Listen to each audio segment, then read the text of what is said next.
All right. Welcome to another edition of Sabbath Lounge. This is Matt. And Jake here. We're coming to you with a very special guest. We're super excited about this. So, Jake, tell us who do we have on today? We have Josh Myers with us, and he is from The Straight and Narrow. And Josh, why don't you tell the audience a little bit about yourself? Great. Thank you. Thank you guys for having me on. This is great. Yes, I'm Joshua Myers. I have a comic online that's that I say it's about the Bible and what it says.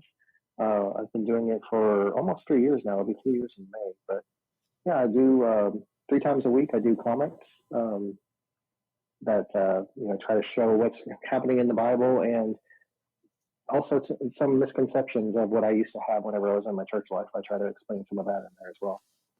Yeah, and so Josh he's a husband and father of 4 children, correct? And 2 of those children are identical twins, and yes. and deaf. You're telling us. Yes, yeah. We got a deaf diagnosis when they were about 2, almost 3 years old, and yeah, it's been a journey. Yeah, that sounds like it could be a challenge. Yeah, it was definitely a learning curve for us. Right. And so you spent most of your time working a career in IT, right? And then with security analysis also. Why don't you tell us what that's about? Yeah, so I kind of stumbled into the IT field. I didn't have any formal training there, but that's where the Father put me, and I became an engineer in Linux and virtualization, and then I moved on into security analysis, and that's the security analysis part. I like bringing that up because that's kind of where I get how I dig into the Bible. I do it in kind of an analytical mindset because of doing that work. So yeah, and if everyone would go back to where Matt and I first started podcasting together, you'll see in my introduction that I'm very analytically minded also, and that's kind of how I looked at it as well. So I think we kind of meet eye to eye on that one. And so now you're a stay-at-home dad, and you do various freelance jobs as well as creating the biblically based comics, right? That is correct. Yes. Yeah. So right now, one of the freelance things I do is I maintain a website for an online ministry and help them get their YouTube videos going and run their website. So. Yeah, that's awesome. So tell us a little bit about how we can find you. If you're watching this in YouTube, you're going to see this. But if you're listening to this audio, what's the best way to find and pull up your information? Yeah, so everything I have is at a Linktree type site called Beacons. It's beacons.ai, and that's then /JNMYERS. I don't know if I need to do military. I don't know the military ones, but like Joshua Nancy. Yeah. Yeah, no, you're probably fine. Yeah. So, and let me ask you this: if they Google something, what if they can't remember all of that? What could they Google to pull you up? So, Googling, I would say the straight plus narrow, and the plus sign as in not plus as in writing out plus, but the plus sign. Right. Because everywhere I put my stuff, that's how I stylize it. So. Okay. So just remember, if all you heard here was, if you can just remember straight, the plus sign, and narrow, you can find him. Yep. So in multiple places. So we wanted to, and so if you're not looking at this on YouTube, you won't see his face, but so he is in a platform you may know, and that's TikTok. So what exactly do you do in TikTok? So I joined TikTok honestly just to promote the comics. I thought some of my comics I have a little bit of commentary with, and I thought, hey, TikTok is a growing platform, and so I thought, hey, I'll join it and I'll just talk about my comics a little bit, and that's turned into now I kind of joined the whole community of people that are walking this way and answering questions and kind of defending the faith, if you will. Yeah, isn't it amazing? how much of a following there is, and it's also amazing how much negativity you can find on TikTok. Oh yeah, There's a lot of people that get fired up. So yeah, we've ran into that a little bit, and you want to fight, but I've also noticed, sometimes it's just better. I've told several people, hey, I'd love to have a conversation with you if you want to call me or something. If you private message me, I'll give you my phone number. Let's talk, and I'll explain a little bit more. I can't explain this in these limited characters that I have in this app. It's just not going to work. yeah. But Yeah, the comment section is very small, and I mean, even in videos, you really can't have a full conversation in just 3 minutes at the max. Right. mm-hmm. No, you get and you get keyboard warriors that like to find people and just pick fights with, and I'm just like, who has time for that anyway? So Yeah, I don't have time to go look at people I disagree with and say stuff. I mean, it's just, I don't know. Yeah, I think that actually kind of makes it perfect. That time limit makes it perfect to put your comics in, because it's from what I'm seeing and what your comics are, they're just short little blurbs that you can read and get the picture pretty quickly. Yeah. yeah, and that's how they initially started. It was kind of a meme-ish type thing. I got the idea. The father gave it to me. I was driving down the road one day, and he just kind of gave me this like 5-panel thing of trying to explain the reason why we're walking the way we're walking now, and in a simplified way. And that's one thing I always say about my comics are stick figures. This is how I draw stick figures. Except they've kind of grown. If you look at those first ones, they're definitely at that point now. They're a little bit better. They have clothes and beards and stuff. But yeah, it's kind of supposed to be meme-ish, if you will. It's a one panel. Let's look at it and move on. Yeah, yeah, I really like the style of the comics too. It's because I mean, I'm not a very artistic. I'm a little artistic, but my brother more has most of that. But um, yeah, so when you try to draw something and make it your own, I like the no face situation. It's real cool, and it lets you kind of do a lot with it. I, I, Yeah, I well, do thank have you.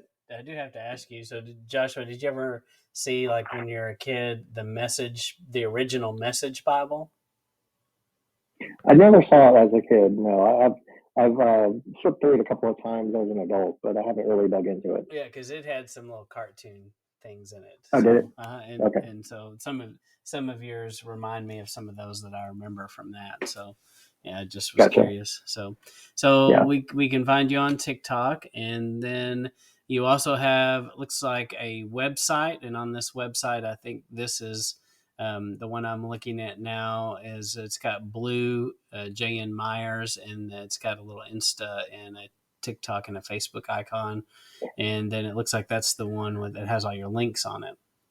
That's the link site. That's the Beacons one. So on that site, I always put the comic on there, and there's a little blurb saying if there may be commentary, so go to the main site, because the main site's the first link on there, and that's where all the archives of all the comics I've been doing has been. Okay. And then that has all the links to everything else I'm at or anything that I've been a part of. Yeah. Yeah. And then we also found you on Instagram, and you've got a Mhm. place there. And on Instagram, it looks like it's straight_n_narrow. Yes. Okay. Yeah. And Yeah. So usernames don't let me put a plus sign in there, so I've had to do something different. So yeah, if that username's available, I'm in that username on a few places. yeah, yeah, yeah, yeah, that makes sense. Well, and then we found you on Facebook, and Hmm. so it's pretty easy to find you there. And I suggest, if you are listening to this, go find him, follow him, and take a look at all these links. And he's kind of like us. It's like, where is he not? He's everywhere. So, and that does make it easy. For So those who have ears to hear. that's right. Yep, That's right. exactly. And so then there is the website that it says the straight and narrow cfw.me. Yep. And so that's, is that where your blog is as That's like well? your comic page, right? Yeah, that's the actual comic page. That's a web comic hosting site, Oh, Okay. okay. and so it's already set up to host the comics in a fashion where you can click through them or scroll through them if you're on a mobile device. And so yeah, all the archives are there. Okay. Okay.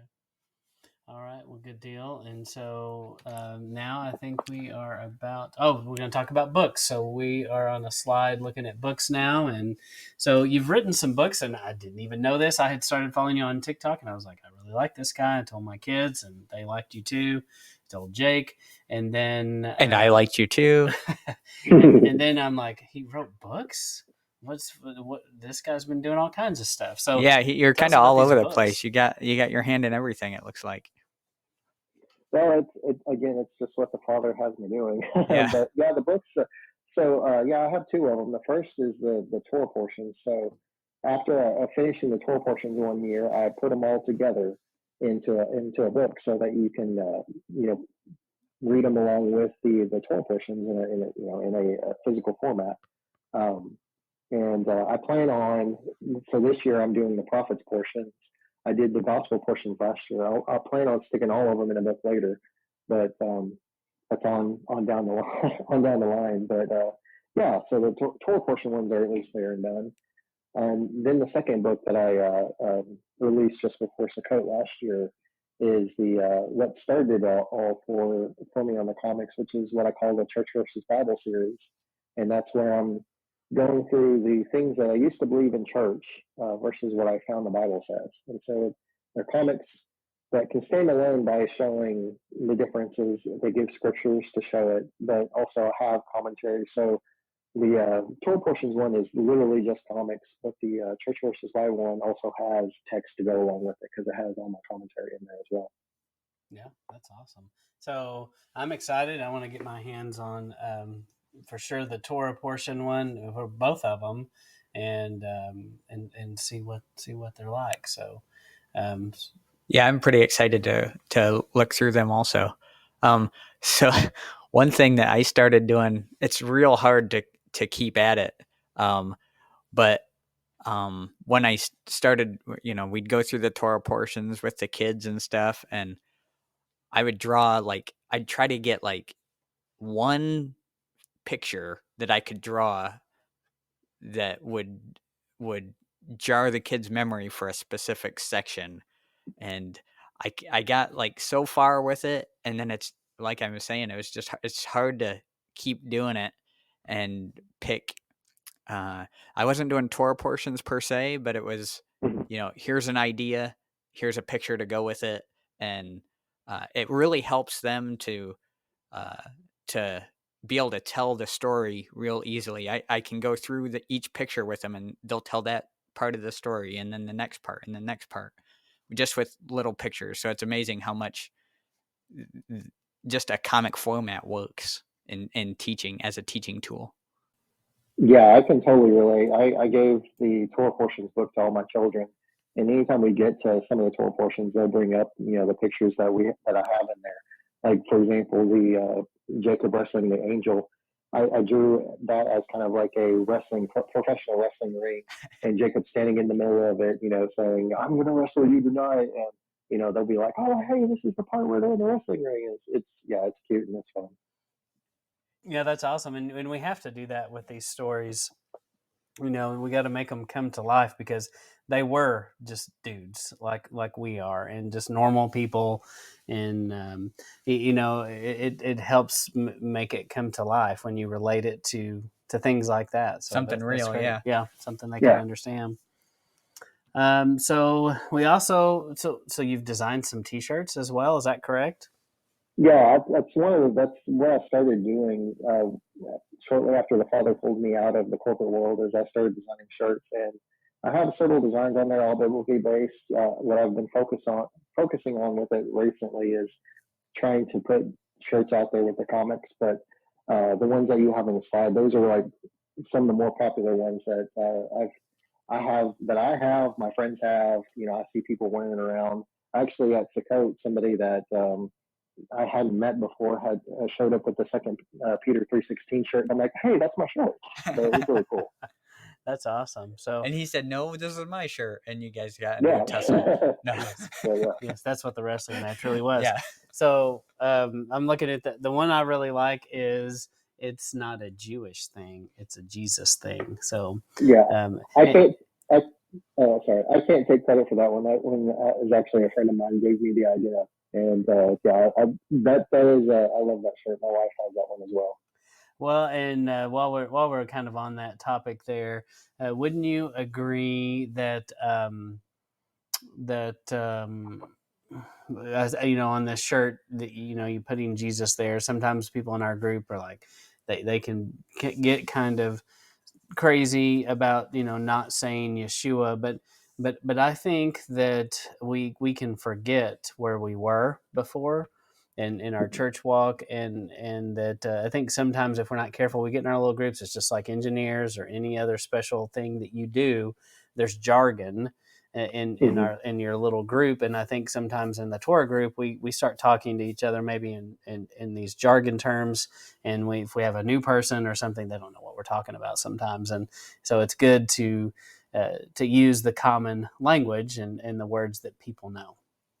Oh, I totally agree. I mean, if we're trying to reach our friends and family, and to explain what we're doing, and we're using Hebrew and English mix. Hebrew, hey, I'm gonna steal that. If we're using that, they're not going. Yeah, we're losing the message on them. We're not speaking to them on their level, and it's not to say that they're at a lower level. It's just they don't know those words. We need to speak to them what they know, so that they can understand. Because if we're using like Hakadesh and you know A Moedim, they're like a Moedim, they're like, what modem. is that? Yeah, Yeah, yeah, modem. yeah. Like, what are you talking Only if about? it's from the '90s, but right. Yeah, that's right. So no, I know we totally agree. And Jake and I have done some things with Torah apologetics, and that's one of the things that even little things like you have to start with a lot of people with, oh, you're trying to be Jewish, and and that's a great place to really explain and ask people then, okay, well, tell me what you think it means to be a Jew, and just have them give you a definition, and just kind of start there. And I also think it's important. I have a background in sales, and I talk to people a lot. And in sales, we learn to speak and pause and let the person talk and ask questions and make them think. And I think that so many times we get excited about Torah and whatever we're doing, and we just throw out all this information. And sometimes we throw out way too much information, and they're ready for milk in a baby step, and you just like went crazy on them. Yeah, And yeah, I think it's real easy to go overboard, and it's real easy to want to ask a question and then give them the answer, but you can't really do that. You kind of have to let them think about it, or mhm. it's still only your information, yeah, right? yeah, you're cohort or kind of getting an answer out of them that you want. And Right. so that old trick. But anyway, yeah, it's refreshing to hear you say that as well. Well, we will just go right into some of your work here. So the first one that we want to look at, and I recommend if you're not watching this in YouTube, it's going to be beneficial to see the cartoon.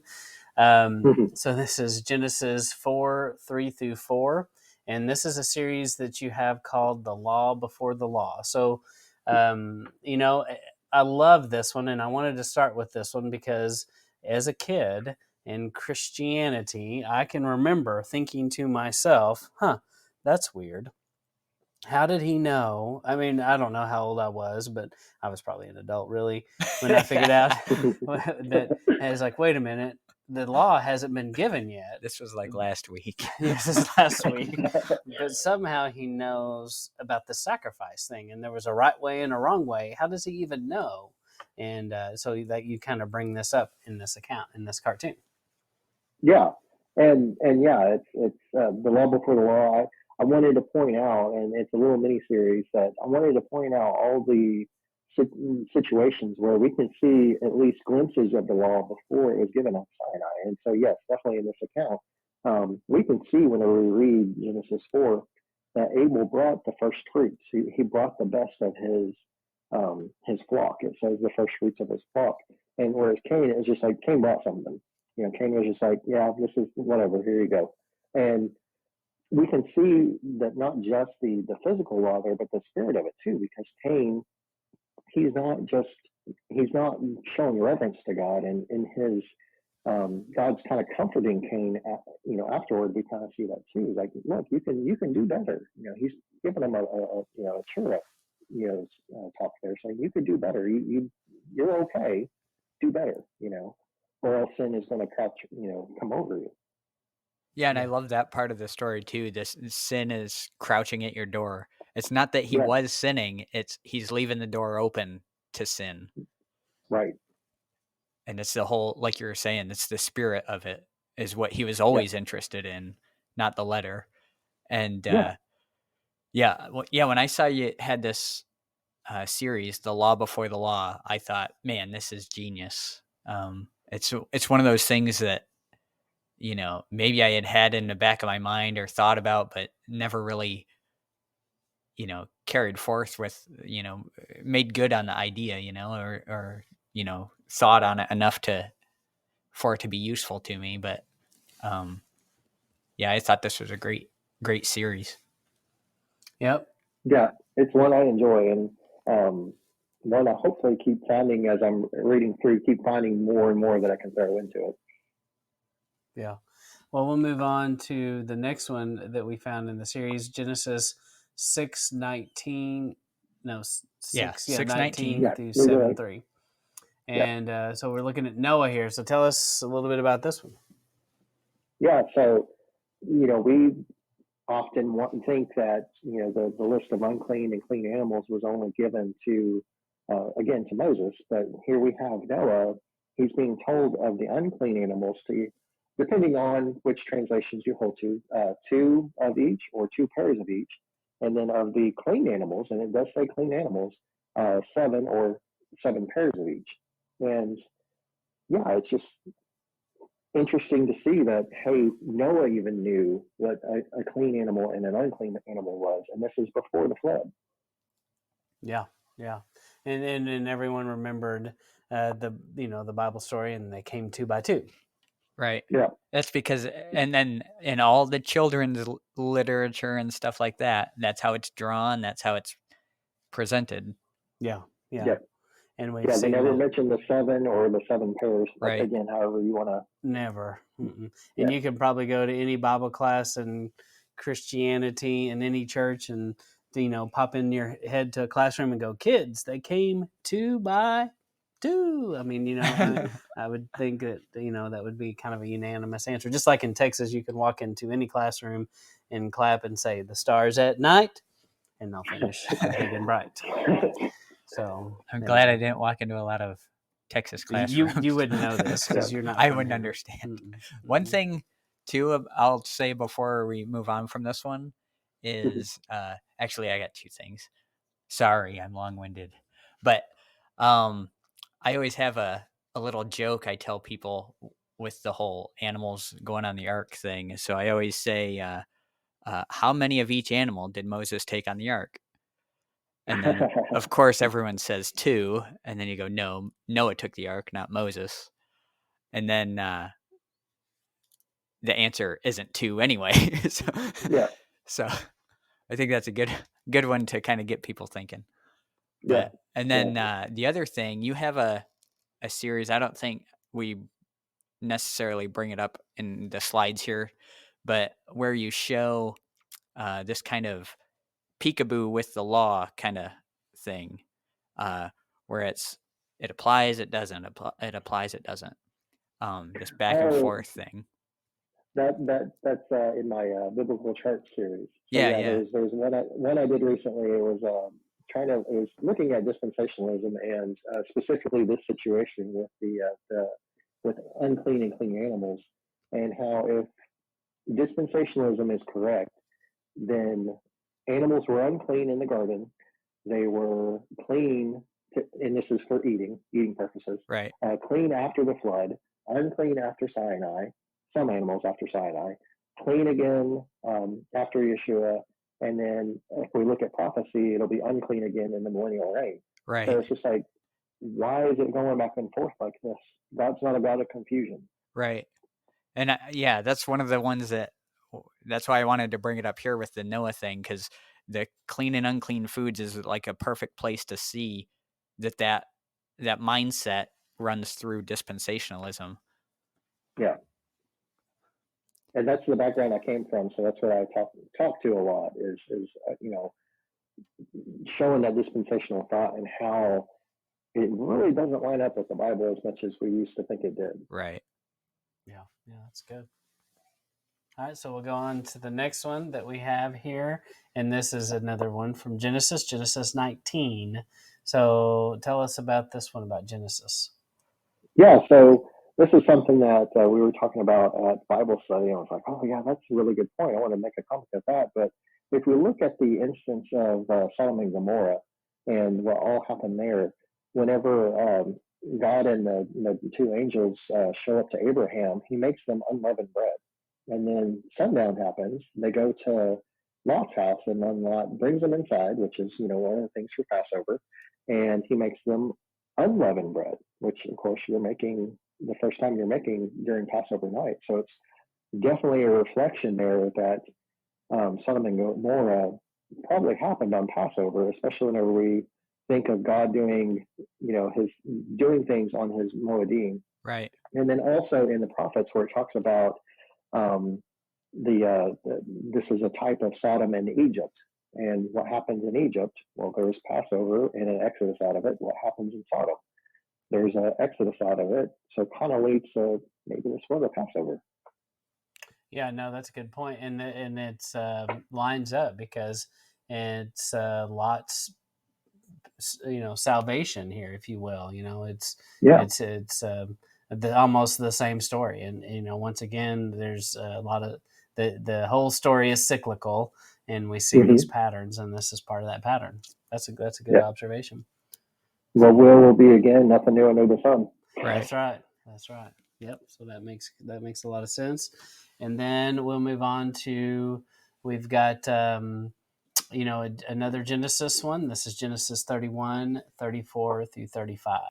So yeah, this one is Rachel and taking the household idols from Laban's house. And whenever Laban's going through all the stuff and trying to find them, she's like, "Hey, I'm unclean. I'm doing my women's period right now," and he's totally okay with not checking where she hid the idols underneath her. And it just shows that those laws that give about the women's menstruation period in Torah, that even here we have Laban, who's related to Abraham, who comes from the same line that Shem did. That God's passing down these laws through everybody, and he's even aware of them to know not go near Rachel while she's on this women's cycle thing. Yeah, no, that's a great point for sure. So, and it's like one of the it seems like an age old thing right there. So, but I can see how totally in this story, when you put flesh on it and think about it from his perspective, he's like, oh, okay, yep, nope, don't say anything else, I'm good, yep, Yeah, okay, yeah. just leave you alone. Because no man wants to have this discussion with a young lady. Not even then. No. Especially with your daughter. Yes. Yeah, no, thank you. Yeah, that's good. All right, so moving on, there's one about Genesis 38. Yeah. So the instance where Tamar was marrying Judah's sons, and the first son was, God kills, and then the second son was given to Tamar to produce offspring for the first son, and he doesn't, and he gets killed for that. And then he doesn't give his third son, Shelah, he doesn't give his third son to her, and says, you need to wait until he gets older. But then, of course, he never gives her to him. And so she goes and, acts like a woman of the night. I don't know how PG we want to be here, but acts like a woman of the night. And then Judah does things with her to produce the offspring that his sons never did. And whenever they try to bring her out to say that she's the one in sin, she proves that, no, you're the one that did this to me.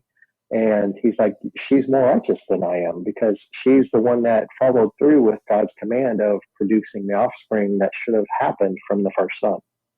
Yeah, that's a great point. Yeah.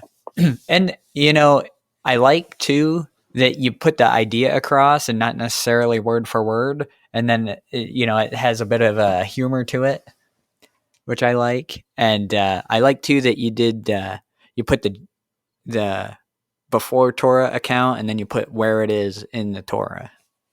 Yeah. Yeah, I always try to, if I can, try to put humor in all of it. I mean, there's definitely some situations that there's no humor to be found. I mean, Right. it's either so grim or so serious that it's just like, okay, we can't make light of the situation. But yeah, this one, I mean, the whole Judah, like, yeah, come back later. Yeah, that's it. Like totally, I'm not going to do this, but yeah, you come back later. Yeah. Yeah, no, that's good. And what I've always found kind of interesting too about the story is, if you put this in modern terms, I like to think about them sometimes. And what does this look like today? And what I say is, he basically had his wallet stolen and his credit cards and his car keys. Mm-hmm. And those are the things she took with him. Basically, she took his his authority and the signet ring, and His identity. Yeah, stole his identity. It was a very powerful thing, and and if you don't think about ancient times very much, you're just like, oh, whatever, you got this stick, and it just doesn't quite translate. You have to think about it a little bit and just realize how devastating, when he got back and realized, he's like, oh my goodness, I have messed up, because he knew this was going to come back. People know who he is. So, Yeah, no, I agree. That's a good one. And so we'll move to the next one. And this one is Genesis 39, 7-9. Yeah, so this is the account where Joseph is confronted by Potiphar's wife, and Joseph's like, no, I can't sin against God. Where does God say that you can't have somebody else's wife except in the Torah and in the law later on? And so here we see Joseph saying specifically he's going to sin against God. He also says against his master too, but I mean, first it's and foremost what he's concerned with is sinning against God. And yeah, we only learned that's a sin by, again, the law, like Paul talks about. Yeah. No, that's good. So do you find it hard to explain to people that the law didn't start at Sinai? I have. I've actually, because I think I posted all these on TikTok, and that's where I really get the most interactions. I've had a few interactions on Facebook and some other social media sites, but I get the most on TikTok. It's more active there. But yeah, on a few of these, I've had people come up and say, well, no, that's like, for instance, on this one in particular, they're like, no, that just shows that morality has always been. It doesn't necessarily mean it's the law. It's like, well, where does morality come from? Morality. Yeah, the law shows us morality, and it just comes from the whole, again, dispensational view of that there's three different laws. You got your moral, your civil, and your judicial, I believe, or ceremonial. Ceremonial. And speaking of that, that was one comment I made to somebody. It's interesting because what is being called ceremonial, if we look at what most people believe are ceremonial, all of those are on worshiping God. And this is how we love God, is a ceremonial. And dispensationalists say that we don't do that anymore. So all the things of, hey, this is how you love me, and so it's like, yeah, we don't do that no more. I think I've been, kind of been thinking on that track too, how it's this, they'll say that there's two laws now, love God and love your neighbor, but in reality there's one law that's followed through on, and it's love your neighbor. You know what I mean? Yep. Yeah, no, I totally agree. That's the one that everybody seems to harp on too, is loving your neighbor. That's all we have to do now is love your neighbor. It's like, no, we're still supposed to love God, and God has a love language, and He's told us what it is. This is how we come to Him. Yeah, and it's also part of Jake and I have done a lot of stuff with the wedding, and so the people in my group sometimes are like, "Oh my gosh, she's going to talk about the wedding again," and because I see it everywhere. And we talked to Michael Oman, and have you ever heard of Michael Oman? I have not. And what's the YouTube? His YouTube is Olive Branch Fellowship. You got to check it out. Okay. It's real good. So he Yeah, has check it out. he has a 4-part teaching about the wedding, and so he goes into great detail. And once you see the wedding, You can't then not you're see like, it. Yeah, oh it's my everywhere. goodness, it is everywhere. And so I've always heard that the Bible's this love story, and so I learned that in regular church, and they're right, it is. And it's this. It's a wedding. It's that kind of relationship, and you do for your spouse, not because you have to earn their love, but because you want to maintain this relationship, and it's that kind of thing. And that's what sometimes people have a hard time, I think, wrapping their mind around. And but this wedding business, it basically starts with Adam and Eve getting married, in essence, in the garden under a sukkah, which is the garden. The And firmament, then right? Yep. And then Moses, with the people, they you basically remarry. And while they're getting married, during the ceremony, the bride is on the floor whoring with other lovers, basically at the golden calf. So, and then the whole thing with grinding the golden calf and making them drink the water, it's the curse of the bitter waters, where the jealous husband had to, if you drink the bitter water and your abdomen swells and yeah, your thigh you rocks. take her to the priest, and and then in essence you fast forward to Yeshua on the cross, and he basically, when he prays that may this cup pass before me, he's praying that that cup of bitter waters would pass, because he knew he was about to drink it, and that curse was going to fall on him. Which is it's pretty amazing, pretty crazy. Yeah, and that goes into the next comic also, because that's exactly what that one's about is those bitter waters. So that for Luke, so you've got Luke 2:21 through 24, and Exodus 13:2, and Leviticus 12. Oh no, I'm skipping ahead. I am sorry. Yep. Sorry. Well, we can go to the next one. So let's talk about that one since we're there. Yeah, Exodus 32. I'm sorry. Exodus 32. Yeah, I'm sorry. That was my fault. I put them in the wrong order. Oh, it's all good. But so we see in Exodus 32 that doing exactly that, Moses after the golden calf is making them drink the bitter waters, and we see they afterward the command to go kill everybody that their stomach has swelled and their thighs wasted away. And that's, they can't get away because, their legs aren't working. But, right.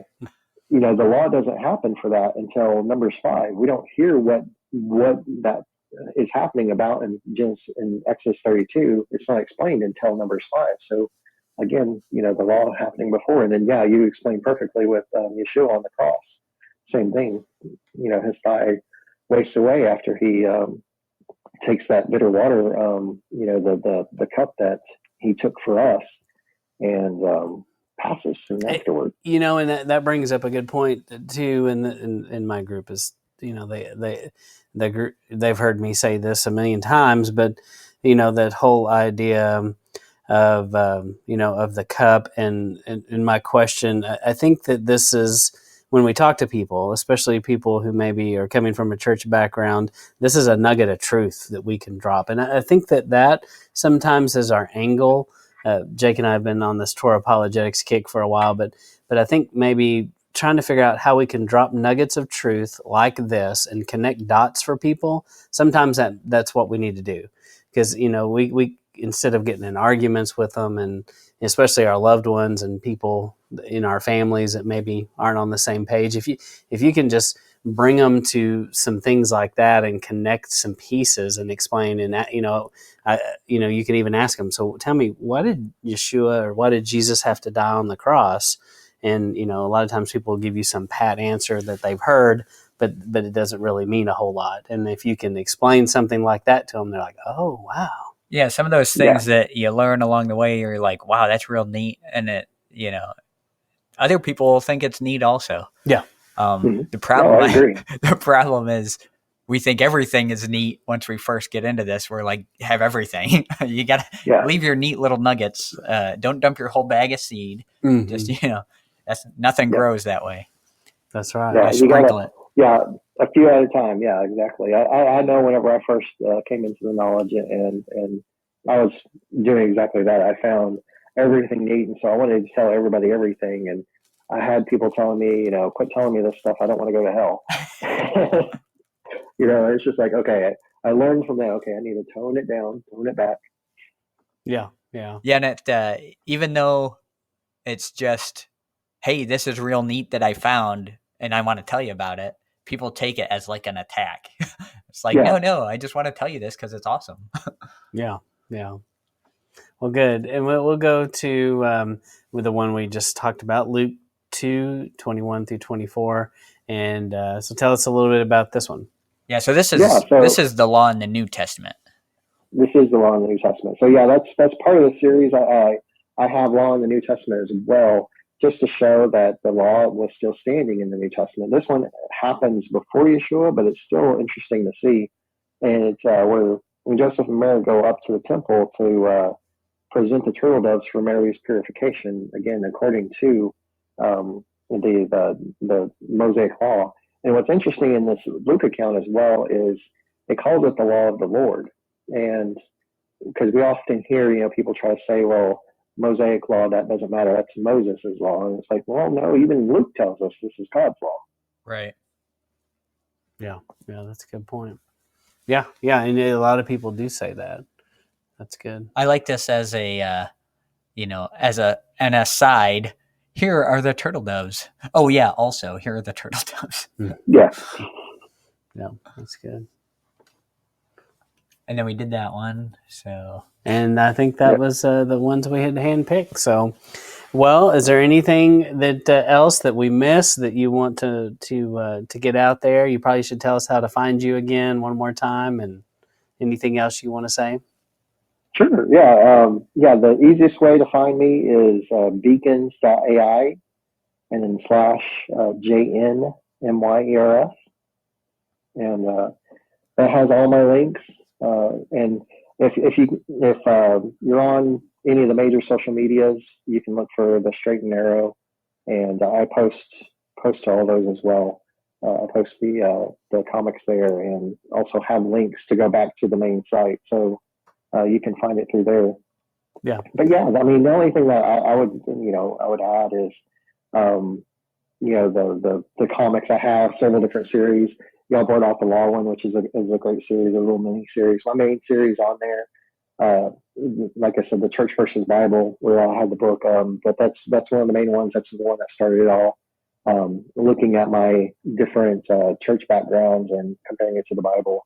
As the Torah Scrolls is probably my favorite, to where I'm taking each chapter of the Bible, and I definitely can I've thrown a lot of humor in that one, and make it kind of a quote unquote Sunday comic. So it has 5 panes to it, and it's just real fun for me. And then of course the portions is the other one that are my major ones. And I have several miniseries, just whatever the Father is putting on my heart. I'll go out there. Like I have a series for the Sabbath and defending it, and I can't remember the other miniseries now, but there's several. Oh, the biblical charts that we were talking about. I have some of those. Yeah. Again, going back to my analytical background, I did a lot of flow charts whenever I was in my corporate world, and so I've kind of taken that and brought it into the comics here. Yeah. Oh, one thing that you've touched on a little bit, but maybe elaborate just a little bit on is so how did you what kind of brought you into the light of Torah? Yeah, so it was about the end of 2016. We were at a typical Sunday church, and our pastor did a sermon on the names of God. He handed out these sheets that had all the different names that you can find in the Bible. He gets down to Adonai, and he says, anytime you see the Lord in the Bible, this is the name. I tuned out the rest of that sermon. I focused on Adonai.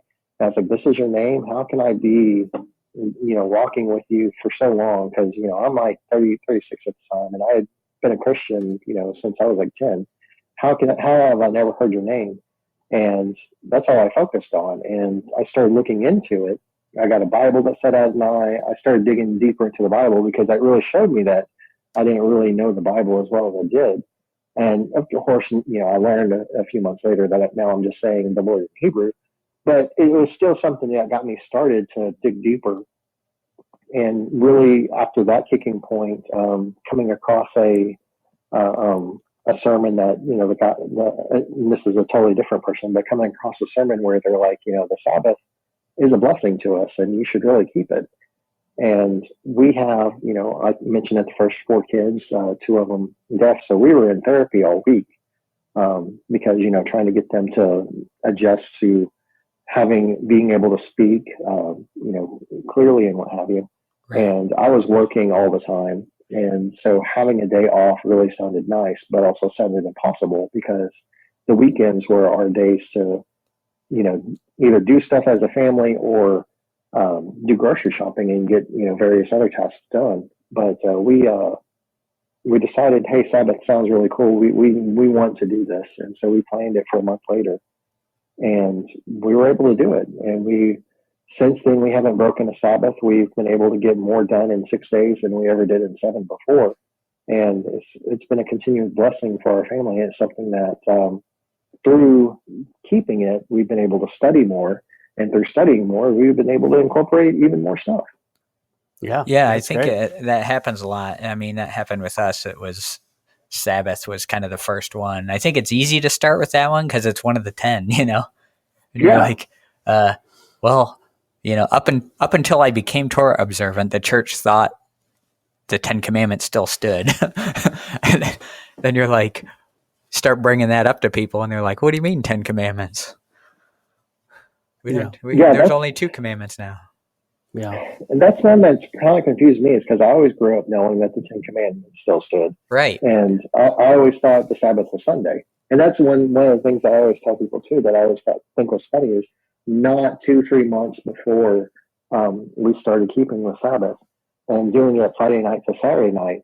I was listening to a podcast, and I don't remember what the podcast was or why I chose it, but I was listening to it, and the gentleman on there was talking about how he was on a flight.